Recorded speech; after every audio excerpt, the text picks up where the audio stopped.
Dati kasi ako po ay taga SM. Sales clerk ako doon. Kumbaga, 4 na taon. Ang hirap kasi undergraduate ako. Okay, kumbaga sabi ko, nung hindi ako nakatapos ng pag-aaral, hindi naman pwedeng tatambay lang ako. Kasi one time, nangingi ako ng pera sa mama ko, nakasimangot. Parang ang hirap na everyday mangingi ka lang ng pera, wala ang source of income. So, nag-work ako sa SM. Kaya lang, parang napapansin ko, ang tagal na ng panahon, wala nagbabago sa akin.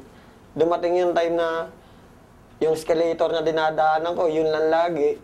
3 taon na, 4 na taon na, wala nagbabago.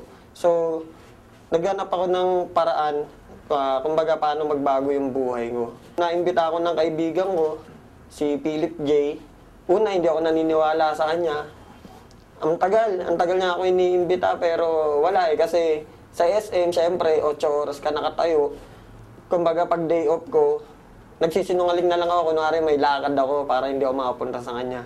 Pero yung time na nakita ko yung negosyo, isa lang sinabi ko, isa lang naisip ko, sayang. Sana pala, nung una pa lang, iniimbita niya ako. Kumbaga, sumama na ako. Wala na nasayang na panahon. Kasi may nangyari sa akin, kaya ako kailangan pa ng dahilan para sumama ako sa kanya. Kasi last year, okay, nagka-baby ako. May 20 yun, May 20 sila pinanganak. Kaya lang, wala akong mga pambili ng gamot. Wala akong pang sustento. Kumbaga yun, nawala sila. Okay, nawala sila May 20. Libing nila May 21, yun yung birthday ko. Kaya yun nangyari sa akin, iniimbitan niya na ako noon before. Hindi ako sumasama, pero nung nangyari yun, nawala yung 2 kong anak, kambal yun. Sabi ko, hindi pwedeng maulit yan sa akin kasi sabi ko nga magulang mo mag-abroad, masakit para sa'yo, di ba? Anak mo pa kaya, ilibing mo sa araw ng kaarawan mo. Sobrang sakit. Sobrang pag naalala ko yun. Isa lang sinasabi ko, buti na lang ngayon, kaya ko na.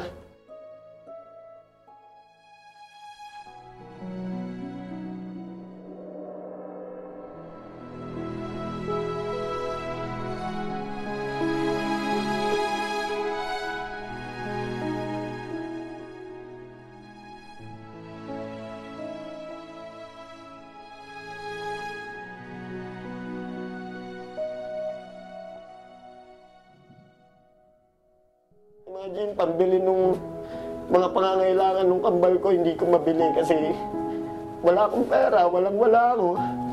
Kaya ngayon, nandito ako. Sabi ko, hindi na mauulit yun.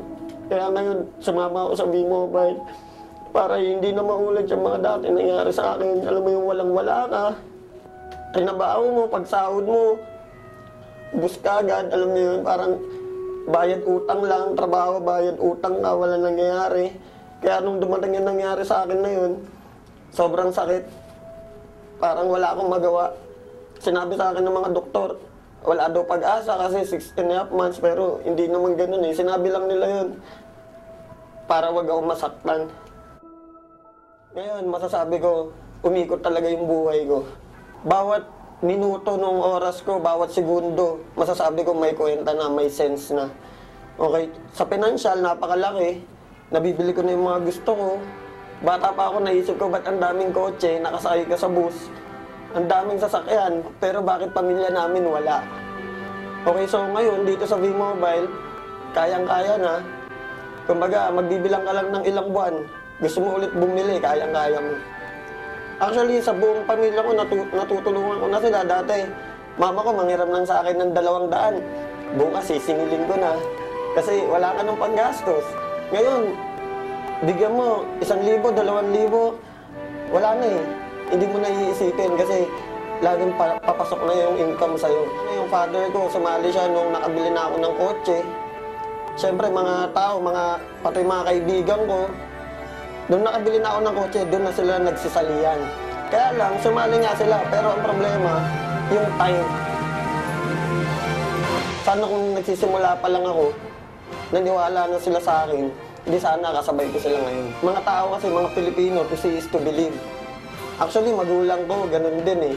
Nung sinabi ko sa kanila yung negosyo, inintay pa nila na magka-resulta ako. Ayaw pa nga ako pag-resignin ng mama ko sa SM kasi sayang daw yung 13th month.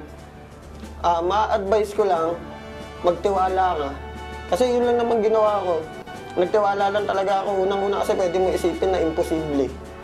Pwede mo isipin na walang mangyayari sa'yo dito. Pero once na inisip mo yun, talagang wala. Isipin mo lang na kaya mo.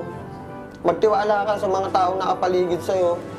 Ako, sobrang laki ng papasalamat ko sa mga grupong nakapaligid sa akin. Techno Royal, Prestige, Triad, okay sila Martin, Elite. Okay kami dito kahit hindi kami magkakagrupo, pamilya kami lahat. Nandyan sila, aalalay sila para sa'yo. Sobrang nagpapasalamat po ako sa V-Mobile. Kasi sa totoo lang, nung pag nagdadrive po ako ng kotse, ako lang isa iniisip ko, paano kaya kung wala ako sa V-Mobile?